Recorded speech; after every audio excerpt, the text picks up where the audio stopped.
श्री हनुमान जी महाराज, श्री सरयू मैया, जिनकी सन्निधि में बैठ करके हम आप भगवान की कथा कहने और सुनने का सौभाग्य प्राप्त कर रहे हैं। आज गुरु पूर्णिमा है। गुरु पूर्णिमा इसलिए कहा जाता है कि आज के दिन ही व्यास जी महाराज का प्रागट्य हुआ है। व्यास पूर्णिमा होने के नाते आज गुरु पूर्णिमा का उत्सव है। व्यास जी महाराज सभी शास्त्रों के कर्ता हैं। सभी शास्त्रों का, वेद से लेकर के वेदों का विभाग, संहिताओं का निर्माण, पुराणों, पहले एक पुराण था उसको 18 भाग में विभक्त करना, अनेक प्रकार के और भी महाभारत आदि जितने ग्रंथ हैं, उन सभी ग्रंथों के कर्ता होने के कारण व्यास जी महाराज सभी के गुरु हैं, सभी के आचार्य। व्यासाय विष्णु रूपाय व्यास रूपाय विष्णवे नमो वै ब्रह्म विधये वासिष्ठाय नमो नमः। व्यासाय विष्णु रूपाय, व्यास जी भगवान श्री हरि विष्णु के अवतार।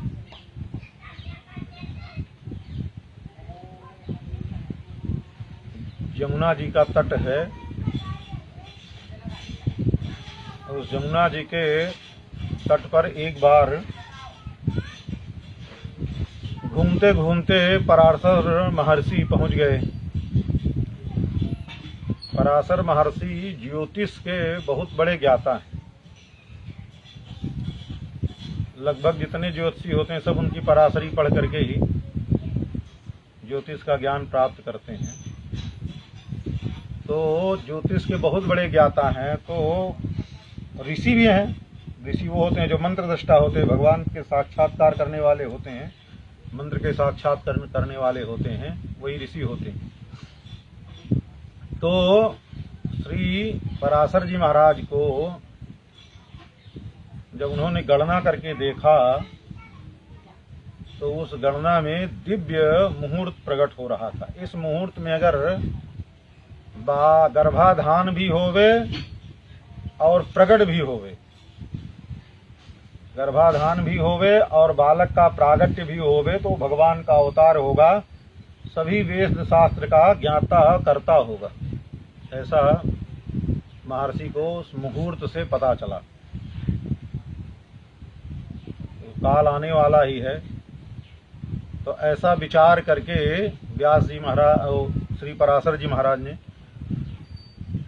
श्री यमुना जी के किनारे जा रहे थे, उसी समय सत्यवती जी को देखा। नौका लिए वो यमुना जी के तट पर यात्रियों को इस पार से उस पार ले जाने के लिए बैठी हुई थी। पराशर महर्षि पहुंचे और जा करके सत्यवती से पूछा, देवी, सारी बात बता दी। आज ऐसा ऐसा मुहूर्त आया है, अगर आज तुम्हें भगवान की मां बनने का सौभाग्य प्राप्त हो सकता है। सत्यवती ने कहा, महाराज, भगवान की मां बनने का सौभाग्य तो कौन ऐसी महिला होगी जो नहीं प्राप्त करना चाहेगी। पर महाराज, अभी मैं अविवाहिता हूं, अभी हमारा ब्याह नहीं हुआ है, तो मां कैसे बन सकती है। तो पराशर जी महाराज ने कहा, फिर भी मां बन सकती है। और कोई सामान्य जो सांसारिक महिलाओं जैसे गर्भ धारण करना है वैसा नहीं होगा। एक ही मुहूर्त में गर्भ में बालक आएगा भी और प्रकट भी हो जाएगा, ज्यादा समय नहीं लगना।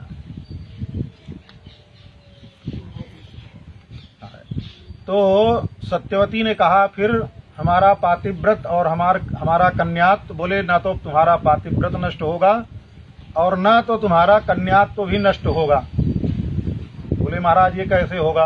बोले, तपोबल के योग से ऐसा होगा। सत्यवती ने कहा, ठीक है महाराज, अगर ऐसा हो सकता है, ऐसा संभव हो, वैसे संसार में ऐसा संभव नहीं होता है, जिस माँ को गर्भ से बालक उत्पन्न होगा वो कन्या भी होवे ऐसा संभव नहीं होता है। पर ऋषि हैं, ऋषि कुछ भी कर सकते हैं, सर्व कर्म करने समर्था। बोले ठीक है महाराज। बोले महाराज दिन का समय है, इस समय कैसे होगा, और ये तो नदी का तट है, कोई भी आता जाता है। बोले कोई बात नहीं है। नाव में बैठे और नाव में बैठ करके यमुना जी के मध्य में एक द्वीप, मतलब छोटा सा टापू बना हुआ था, उसी टापू में नाव लेकर के चले गए।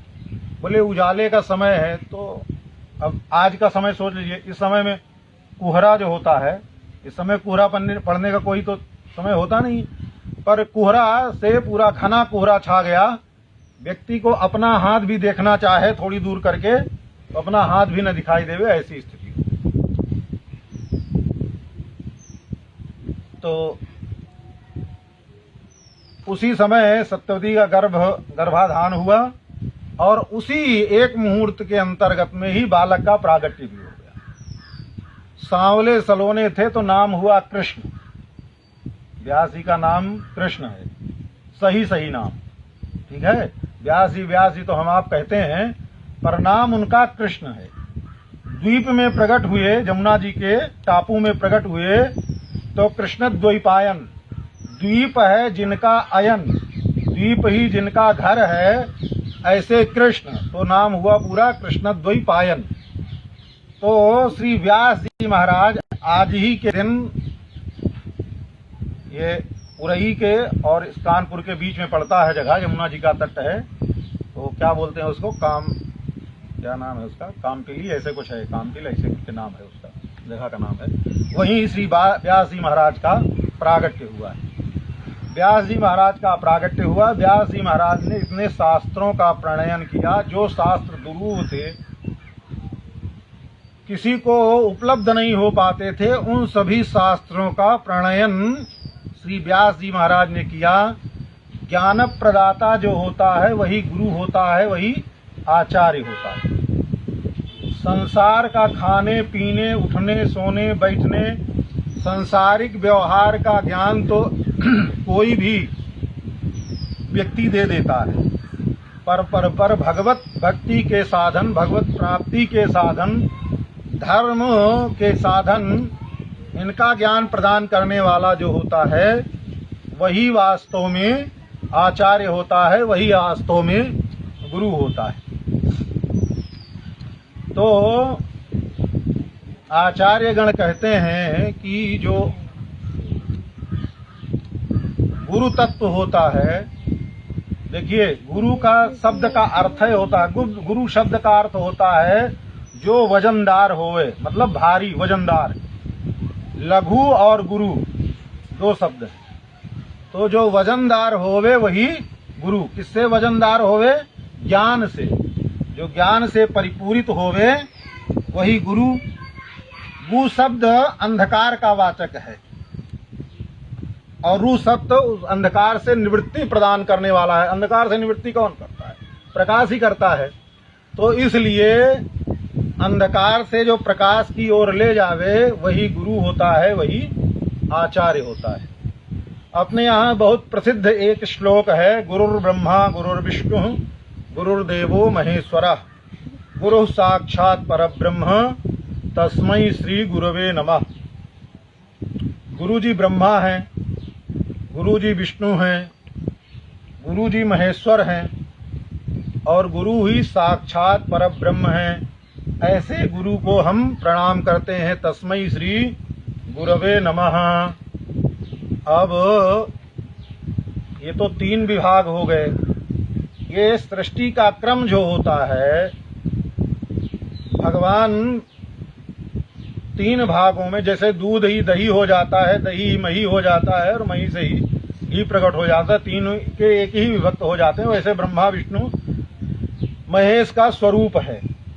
तो भगवान ब्रह्मा जो प्रकट होते हैं भगवान श्री हरि से, उनका कार्य है गुरुर ब्रह्मा, सृष्टि करना। सृष्टि करना कार्य है ब्रह्मा जी महाराज का। तो ब्रह्मा जी महाराज पूरी सृष्टि करते हैं, उनकी सृष्टि हम आपको दिखाई दे रही है। तो महाराज गुरु जी तो ब्रह्मा हैं, तो फिर गुरु जी क्या सृष्टि करते हैं? गुरु जी सृष्टि करते हैं शिष्य के हृदय में ज्ञान उत्पन्न करते हैं। उत्पन्न करने वाला, प्रकट करने वाला जो होता है वही धाता होता है, वही ब्रह्मा होता है। तो शिष्य के हृदय में ज्ञान उत्पन्न करने के कारण गुरु ब्रह्मा हैं। पर ब्रह्मा जी से भी गुरु श्रेष्ठ हैं। क्यों? क्योंकि ब्रह्मा जी की हुई सृष्टि नष्ट होती रहती है। हमारे आपके सामने ही निरंतर प्रलय चल रहा है, मर रहे हैं लोग, जी रहे हैं, बन रहा है, बिगड़ रहा है, बन रहा है, बिगड़ रहा है, यही क्रम लगा हुआ है। पर गुरु जी की जो सृष्टि होती है वो ब्रह्मा जी से उत्कृष्ट सृष्टि होती, अच्छी सृष्टि होती। क्यों? क्योंकि ब्रह्मा जी की सृष्टि की हुई नष्ट होती है, पर गुरु जी का जो ज्ञान होता है, जो गुरु शिष्य के हृदय में ज्ञान उत्पन्न करते हैं, प्रकट करते हैं, वो ज्ञान फिर नष्ट नहीं होता है। ना रीयते क्षीयते इति ज्ञानम, जो कभी नष्ट ना होवे उसी को ज्ञान कहते हैं। तो ये तो ब्रह्मा जी से अच्छी सृष्टि भाई, क्योंकि ब्रह्मा जी की सृष्टि तो नष्ट होती है, पर गुरु जी की हुई सृष्टि नष्ट नहीं होती। चलो ठीक है, एक बात, गुरु जी ब्रह्मा है, गुरु और विष्णु हूँ, गुरु ही विष्णु है। गुरु तो भैया विष्णु, भगवान विष्णु का कार्य है पालन करना। भगवान श्री हरि कितनो अच्छा पालन करते हैं, पर संसार में भूखे लूले लंगड़े दिखाई देते हैं, नहीं दिखाई देते हैं। सबका सम्यक रूप से तो पालन नहीं होता है। उन श्री हरि के पालन करने में जो विश्वम्भर हैं भगवान, उनके पालन करने में प्रारब्धानुसार जीव अपने अपने प्रारब्ध के अनुसार को प्रारब्ध को भोगते हुए वो भी भूखा प्यासा अनेक प्रकार की कमियों से व्याप्त जीव भटक रहा है संसार में। भगवान पालन तो करते हैं, पर भगवान के पालन करने में भी जीव भूखा प्यासा और अनेक कमियों से व्याप्त रहता है। पर गुरु जी जिस ज्ञान को हृदय में उत्पन्न करते हैं और उस ज्ञान का संरक्षण करते हैं, पालन करते हैं। क्योंकि जो तुरंत का ज्ञान होता है, तुरंत का दिया हुआ ज्ञान होता है, वो अनेक प्रकार के मत विभ्रांत जो लोग होते हैं उस ज्ञान को नष्ट करने के लिए तत्पर रहते हैं। अनेक प्रकार की बातें आकर के समझाएंगे। जो गुरु जी का दिया हुआ वास्तविक ज्ञान है, उस ज्ञान से विमुख करने के लिए बहुत से लोग तत्पर होते हैं। पर गुरु सतत सावधान रहते हैं। गुरु का स्वरूप ही है, गुरु जो है शिष्यस्य स्वरूपम रक्षेत। आचार्य का कर्तव्य है कि शिष्य के स्वरूप की रक्षा करे, उसका स्वरूप कभी नष्ट ना होवे, उसका ज्ञान ना नष्ट होवे। गुरु का कर्तव्य है। शिष्य का कर्तव्य है, शिष्य का कर्तव्य है आचार्यस्य शरीरम रक्षेत। आचार्य के शरीर की रक्षा करे, क्योंकि आचार्य अपने शरीर की तरफ ध्यान नहीं देंगे। जब तक आचार्य का शरीर है तभी तक शिष्य को आचार्य से ज्ञान प्राप्त होगा। शरीर न रहने के बाद फिर शिष्य को ज्ञान मिलना अति दुर्लभ हो जाएगा। तो इसलिए शिष्य का कर्तव्य है। पर आचार्य सतत सावधान होकर के शिष्य के हृदय में जो ज्ञान का वपन किए हैं उस ज्ञान का संरक्षण करते हैं। उनके संरक्षण करने के कारण वो ज्ञान सदैव बढ़ता रहता है, घटता नहीं है, आगे निरंतर बढ़ता ही चला जाता है। यहाँ तक कि एक दिन ऐसी स्थिति हो जाती है कि उसका ज्ञान वटवृक्ष के समान हो जाता है। वटवृक्ष के समान, जैसे वृक्ष अभी छोटा होवे, छोटे वृक्ष का जिसका अंकुर निकल रहा हो, अभी छोटा ही वृक्ष होवे, उस वृक्ष को अनेक प्रकार के जीव जंतु, बकरी आदि अनेक प्रकार के गाय भैंस सब आकर के चढ़ जाते हैं, खा जाते हैं। तो ऐसा वृक्ष नष्ट होने का भय रहता है, छोटा वृक्ष रहता है। तो पर वही वृक्ष सींचते, पोसते, पालते समय के अनुसार वही धीरे धीरे धीरे धीरे जब बट वृक्ष का, अश्वत्थ वृक्ष का स्वरूप ले लेता है तो होता क्या है, फिर उसी में गाय बकरी को छोड़ दीजिए, उसके जड़ में बड़े बड़े हाथियों को बांध दीजिए, तो हाथी भी फिर झूला करते हैं। और उसको नष्ट करने में समर्थ नहीं होते हैं। तो ऐसे ही जब ज्ञान पुष्ट हो जाता है, आचार्य जब ज्ञान पुष्ट कर देते हैं, तो बड़ा से बड़ा कुतर्की, बड़ा से बड़ा नास्तिक व्यक्ति भी उस ज्ञान को नष्ट नहीं कर पाता है। अब गुरुर्देवो महेश्वरः, गुरु महेश्वर हैं। भगवान शंकर का स्वरूप संहार का है। भगवान प्रलयंकर हैं, प्रलय करते हैं, नष्ट करते हैं, कहने का तात्पर्य। तो गुरु क्या नष्ट करते हैं? गुरु नष्ट करते हैं शिष्य के हृदय में जो अनेक प्रकार की शंकाएं हैं, अनेक प्रकार के जो अंधकार हैं, संसार में अनेक प्रकार के मतों को सुन करके जो मति भ्रम हो गई है, उस मति ही दुर्मति को नष्ट करके और सदमति प्रदान करते हैं। ऐसे आचार्य जब एक बार शिष्य के हृदय से सभी प्रकार की शंकाओं को और सभी प्रकार के अंतर मन के, अंतर हृदय के अंधकार को नष्ट कर देते हैं, तो फिर वो दोबारा हृदय में शिष्य के अंधकार और अज्ञान व्याप्त नहीं होता है। भगवान शंकर के द्वारा इस संसार को बार बार नष्ट करने के बाद भी इस संसार में फिर से सृष्टि हो जाती है। भगवान शंकर नष्ट करते हैं, फिर सृष्टि हो जाती है, बार बार नष्ट करते हैं और बार बार सृष्टि हो जाती है। इसलिए भगवान शंकर का किया हुआ विनाश भी पूर्ण रूप से वो विनाश सफल नहीं है। इसलिए भगवान शंकर से भी जो अच्छा कर्म करते हैं विनाश का, वो आचार्य करते हैं। तो और ये तीनों ब्रह्मा जी, विष्णु जी और भगवान शंकर, ये तीनों मिल करके सृष्टि करते हैं, सृष्टि का पालन करते हैं और सृष्टि का संहार करते हैं। पर आचार्य इन तीनों का काम अकेले करते हैं। इसीलिए गुरु साक्षात परब्रह्म, इसीलिए गुरु साक्षात परब्रह्म परमात्मा हैं। और तस्मै श्री गुरवे नमः, ऐसे गुरु को हम प्रणाम करते हैं। तो आचार्य गुरु कोई व्यक्ति नहीं होता है, आचार्य तत्व होता है। वो जीवों में प्रकट होता है और जीव के लिए होता है। प्रत्येक जीव के लिए भिन्न भिन्न आचार्य होते हैं और वही आचार्य प्रत्येक जीव के लिए गुरु तत्व प्रकट होता है। देखिए, संसार में सबसे बड़ा पद किसका है? सबसे बड़ा कौन? भगवान। भगवान का नाम है ब्रह्म है। ब्रह्म मतलब जो सबसे बड़ा हो, जिससे कोई बड़ा ना होवे, वही ब्रह्म। और बोले भगवान से बड़ा कोई नहीं है? बोले नहीं, कोई नहीं। बोले भगवान से बड़ा भी अगर बोले उसके बाद कोई पद भगवान से, तो बोले उसके बाद वाला को कहते हैं शेष। बाद वाले को क्या कहते हैं? शेष। तो बोले शेष क्या होता है? वही जो शेष है वही आचार्य तत्व है। शेष क्या है? आचार्य तत्व है। तो भगवान कितनों बड़े हों, पर सोते कहाँ हैं? उस शेष की गोदी में ही सोते हैं। भगवान सोते कहाँ हैं? शेष के पर्यंक पर ही सोते हैं। और जो सोते हैं, तो जो जिसके ऊपर सोता है वो छोटा होता है कि बड़ा होता है? तो भगवान से भी बड़ा पद किसका है? शेष का है। शेष मतलब बचा हुआ। बचा हुआ भगवान के बाद जो भी बचा हुआ है वो सब शेष है।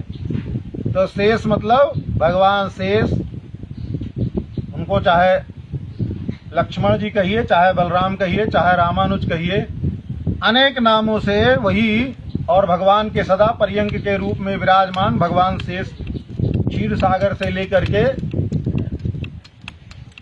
पांचों वैकुंठ में, वैकुंठा पंच विख्याता, भगवान के 5 वैकुंठ हैं। एक वैकुंठ नहीं है, वैकुंठ भी 5 हैं। एक तो इसी भूमंडल पर है, जिसको हम आप सब क्षीर सागर में जहाँ भगवान निवास करते हैं, शेष शाही भगवान, क्षीर शाही जो भगवान है, वो भगवान का एक वैकुंठ है, भूमंडल पर है वो, और दूसरा रमा वैकुंठ है।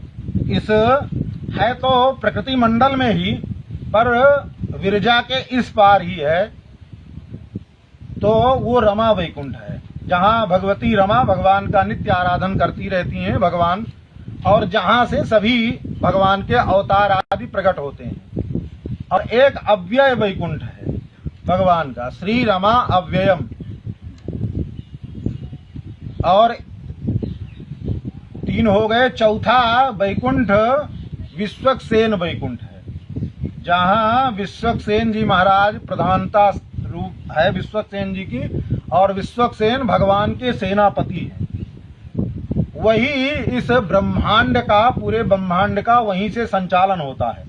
कहाँ कितने ब्रह्मा पैदा होंगे, कौन ऋषि पैदा होगा, कहाँ क्या होगा, सारे त्रिलोकी नहीं, अनेक अनेक कोटि कोटि रोम रोम प्रतिलागे कोटि कोटि ब्रह्मांड। भगवान के रोम रोम में अनेक करोड़ों करोड़ों ब्रह्मांड हैं। उन करोड़ों करोड़ों ब्रह्मांड में कौन सा जीव कहाँ पैदा हो रहा है, क्या कर रहा है, कैसे क्या हो रहा है, कहाँ किस देवता को जाना है, क्या करना है, सारा संचालन जो विश्वक्सेन वैकुंठ है वहीं से होता है। और 5वां, जद गत्वा न निवर्तन्ते तद धाम परमं परमं न तद आसैरे सूर्यो न सांको पावकः। ना तो वहाँ सूर्य की गति है, न चंद्रमा की गति है, न अग्नि की गति है, न वायु की गति है। तद विष्णोः परमं पदम सदा पश्यन्ति सूरया। भगवान का वो परम पद धाम है, जहाँ जाने के बाद फिर कोई लौट करके, ये जो 4 वैकुंठ हैं, इन चारों वैकुंठों में योग्यता के अनुसार सिद्ध ऋषि महर्षिगण जाते और आते हैं। पर जो परम पद भगवान का त्रिपादूर्ध उदयित पुरुषाः, जो भगवान का वो परम पद धाम है, वहां जाने के बाद फिर कोई लौट करके नहीं आता है, वो भगवान का परम पद धाम है। तो ऐसे ही भगवान के 5 वैकुंठ हैं, और भगवान 4 वैकुंठ में तो आना जाना लगा रहता है, पर 5वें वैकुंठ में जो एक बार गया, फिर जीव, मुमुक्षु जीव, नित्य मुक्त नहीं। जीव के भी 5 विभाग हैं। जो अर्थ पंचक का ज्ञान रखते हैं, उनको ज्ञान होता है कि जीव के भी 5 स्वरूप होते हैं। तो उसमें जो मुमुक्षु जीव होता है, जो जीव जो नित्य मुक्त जीव होता है, जैसे शेष जी हैं, विश्वक्सेन जी हैं, और चंड प्रचंड आदि हैं, जय विजय आदि हैं, ये भगवान के नित्य मुक्त जीव हैं। भगवान के साथ ही वैकुंठ में रहते हैं। ये भी भगवान के साथ ही भगवान जैसे अवतार लेते हैं, पृथ्वी पर आकर के अवतार ग्रहण करते हैं। नित्य मुक्त जन पृथ्वी पर आकर के अवतार ग्रहण करते हैं। पर भगवान के जो ये जीव मुमुक्षु जीव होते हैं, जो यहाँ से मुक्त हो करके जो मुक्तात्मा होते हैं, प्रायः उनको फिर दोबारा इस भूमंडल पर नहीं आना होता है। अगर आना भी होता है भगवान की अनुमति से, फिर वो बंधन में नहीं रहते हैं, वो भी मुक्त के सरीखे ही इस संसार में फिर आते हैं। वैसे प्रायः आते नहीं हैं, पर अगर भगवान की इच्छा से कभी कभी आना होता तो आते भी हैं, उसमें कोई। तो ऐसे ही भगवान का तो कह रहे हैं 5 जो वैकुंठ हैं, उन 5 वैकुंठ में भगवान शेष के ऊपर शयन करते हैं। क्षीराब्धि में है तो पर्यंक के रूप में है, नहीं तो अन्य जगह सिंहासन के रूप में भगवान शेष बन जाते हैं, और भगवान शेष के ऊपर ही भगवान श्री हरि श्रीमन नारायण विराजते हैं। ऐसे ही ये स्वरूप है।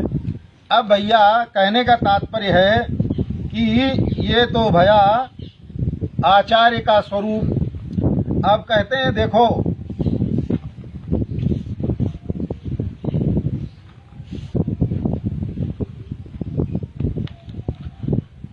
आचार्य तुलसीदास कबीरदास जी ने कहा ना,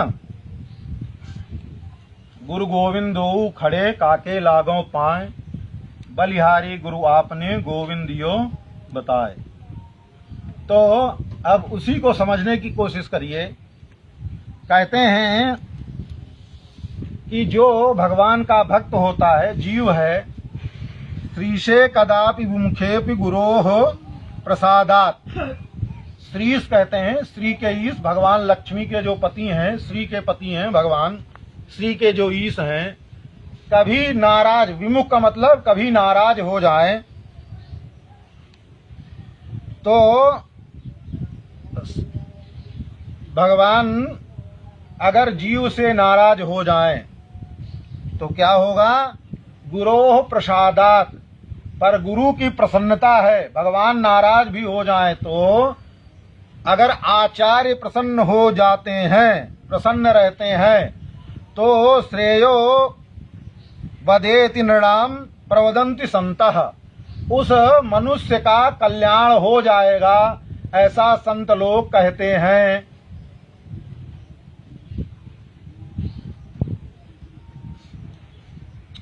तो अगर भगवान रूठ गए, भगवान विमुख हो गए, तो संत लोग ऐसा कहते हैं कि उस जीव का कल्याण हो जाएगा।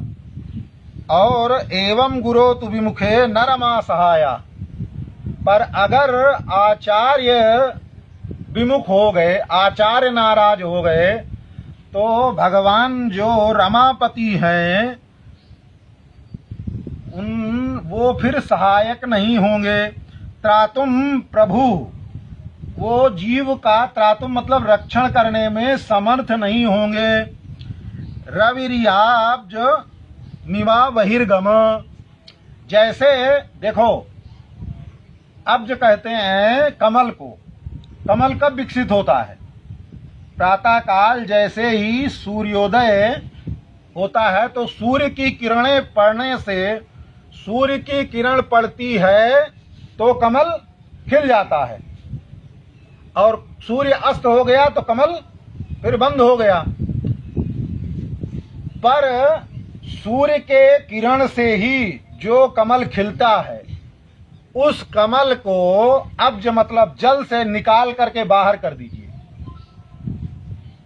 कमल को जल से निकाल करके बाहर कर दिए। जो सूर्य की किरण उस कमल को खिलाती थी, वही अब सूर्य की किरण उस कमल को क्या करेगी? सुखा देगी, कमल को नष्ट कर देगी।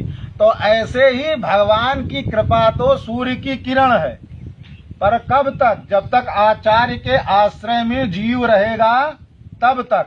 आचार्य गुरु का आश्रय छूटा तो भगवान भी फिर जो है सहायता करने वाले नहीं हैं। तो इसलिए सदैव आचार्य के चरणों में, देखो सब लोग कहते हैं कि दत्तात्रेय महर्षि के 24 गुरु थे। भैया गुरु तो एक ही होते हैं, दीक्षा गुरु एक होते हैं, शिक्षा गुरु अनेक होते हैं। जीव शिक्षा कितने भी आचार्यों से, गुरुजनों से, कितनों से ले लेवे, पर दीक्षा एक ही आचार्य से होती है। और बार बार कपड़ा सरीखे जैसे बलते हैं, वैसे बार बार दीक्षा लेना, आज भी दीक्षा लेना फैशन हो गया। फैशन कैसे हो गया महाराज? फैशन ये हो गया कि सुने कि उन महाराज के बड़े चेला हैं, तो चले हम भी चेला हो जाएंगे। तो जिनकी ख्याति सुनता है उन्हीं के समीप जाता है और उन्हीं के चेला बन जाता है। तो ऐसे तो 10 जगह 20 जगह सोचता है, अयोध्या में जाएंगे तो अयोध्या में चेला हो जाते हैं, वहां जाएंगे तो रुकने ठहरने खाने पीने की व्यवस्था हो जाएगी।